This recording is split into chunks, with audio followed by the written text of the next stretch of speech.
Chris, seorang mahasiswa kedokteran, hendak pergi ke kota Raleigh untuk menghadiri sebuah wawancara kerja penting. Namun di jalan ada kecelakaan truk tangki bahan kimia, sehingga mengakibatkan kemacetan yang parah. Terpaksa Chris putar balik mencari jalan alternatif melewati pegunungan Virginia Barat.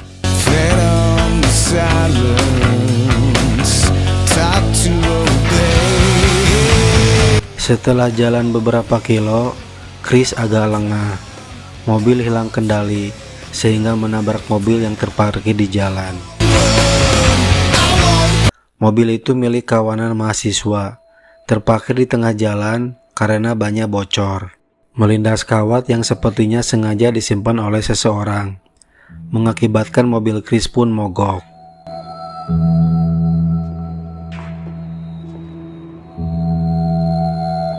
Setelah berbincang soal kecelakaan, Chris, Jesse, Scott, dan Carly pergi mencari bantuan, sedangkan Evan dan Francine menunggu di mobil sambil menghisap ganja.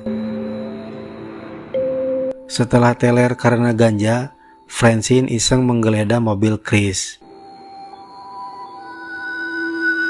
Dia melihat spion depan. Evan tak ada. Francine keluar mobil mencari Evan. Dia melihat sepatu Evan dan potongan telinga. Francine pun kaget. Dari belakang, Francine dibekap mulutnya dengan kawat hingga robek. Beralih ke 4 tokoh lain. Mereka berjalan cukup jauh, tapi tak menemukan siapapun. Mereka berjalan lagi. Kali ini menemukan sebuah rumah. Mereka pikir beruntung karena bisa minta bantuan ke penghuni rumah itu. Mereka mengetuk pintu, tapi tak ada orang yang keluar. Akhirnya mereka memutuskan untuk masuk ke rumah.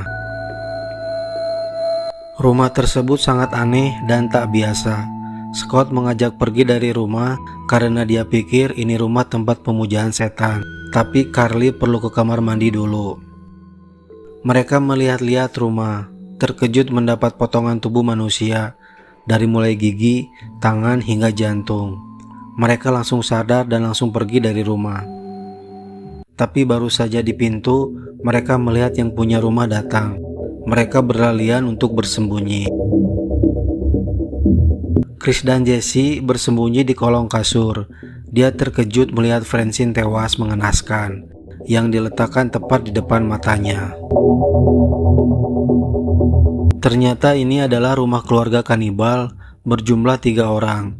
Keluarga ini memang seperti monster, memiliki wajah sangat buruk karena mengalami mutasi genetik parah akibat limbah kimia di hutan pegunungan Virginia Barat.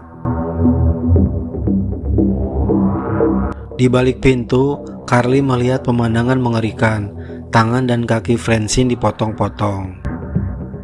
Saat si kanibal tidur, mereka semua pelan-pelan keluar dari tempat persembunyian, menuju pintu keluar. Tapi sayang, mereka ketahuan. Larilah mereka semua ke hutan. Si kanibal langsung mengejar menggunakan mobil truk. Mereka berlari ke sebuah lapang yang banyak mobil. Di sana banyak mobil dari korban-korban sebelumnya yang dimakan si kanibal. Si kanibal datang juga ke lapang. Chris berlari berteriak untuk mengalihkan, sedangkan yang lain berencana mengambil truk si kanibal. Chris langsung diburu, diberondong peluru. Kakinya tertembak.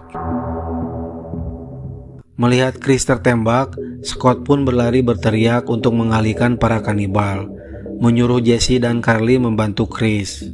Mereka bertiga berlari menuju truk. Pas masuk truk, mereka terkejut karena di dalam truk ternyata ada mayat Evan. Walau begitu, mereka berhasil membawa kabur truk, langsung mencari Scott yang berlari sendirian. Scott berlari berjuang menuju truk, tapi sial, Scott ditembak panah dari belakang, mengenai punggung tembus ke dada. Carly tunangannya menjerit-jerit histeris di mobil. Si kanibal menembakkan panah ke mobil, beruntung hanya mengenai kaca. Jesse langsung tancap gas. Scott dibawa si kanibal untuk dijadikan santapan, sementara Carly masih menangis di dalam mobil, tak percaya Scott mati dibunuh. Di tengah jalan, mobil harus terhenti karena ada pohon besar melintang di tengah jalan. Mereka bertiga memutuskan keluar mobil, jalan kaki ke atas. Mereka terus berjalan. Hari semakin mendekati malam. Mereka istirahat sejenak. Tak sengaja mereka menemukan menara pengawas. Mereka bertiga naik ke menara, berharap ada telepon untuk menghubungi polisi. Sesampai di atas, mereka menggeledah, mencari sesuatu yang bisa menolong. Carly menemukan tongkat lampu dan radio base station.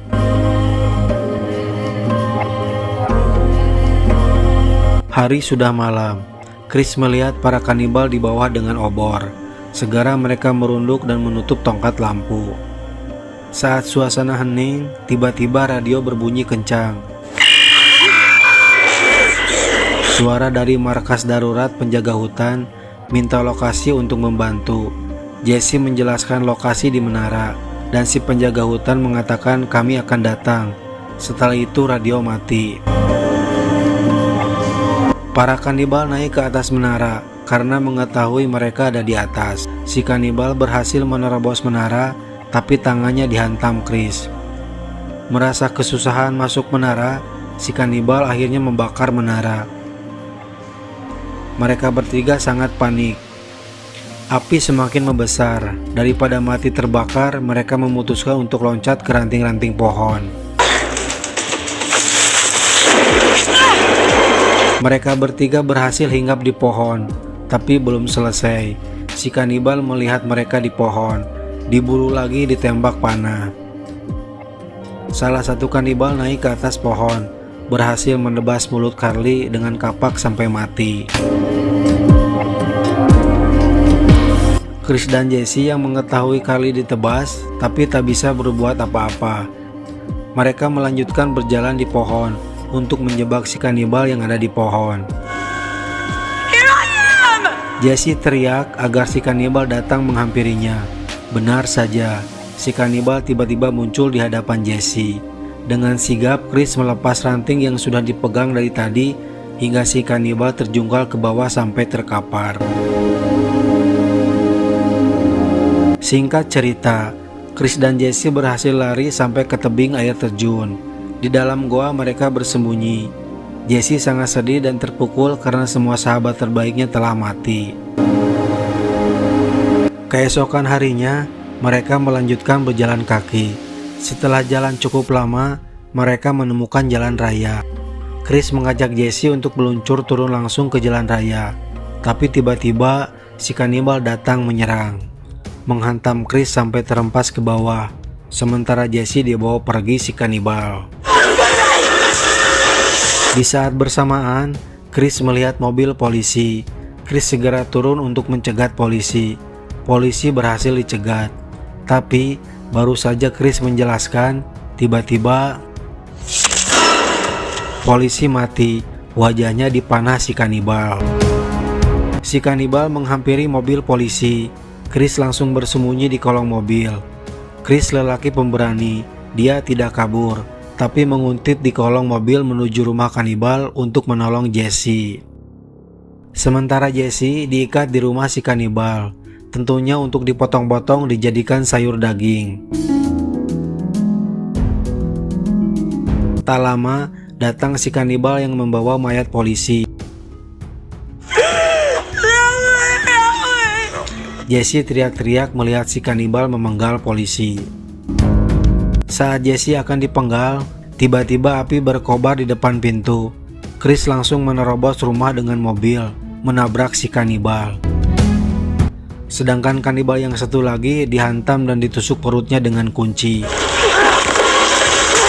Langsung Chris membuka ikatan Jesse. Ternyata si kanibal belum mati, dia menghantam Chris dari belakang. Si kanibal membawa kapak, duel sengit terjadi. Chris sudah tersudut dicekik hampir mati. Beruntung Jesse menolong, menancapkan panah ke kepala si kanibal. Dikira sudah selesai, Muncul lagi si kanibal yang tadi jatuh di pohon, yang dikira sudah mati. Pertarungan sengit pun terjadi lagi. Chris menjerat leher dan Jesse menghantam kapak ke tubuh si kanibal. Ternyata belum selesai juga. Entah manusia apa si kanibal ini. Mereka bertiga masih hidup. Chris dan Jesse segera keluar rumah dengan membawa senapan. Langsung menembakkan ke arah bensin hingga rumah meledak. Rumah pun terbakar. Akhir cerita, Chris dan Jesse berhasil pulang menggunakan truk si kanibal. Terima kasih sudah menonton. Jangan lupa subscribe dan like.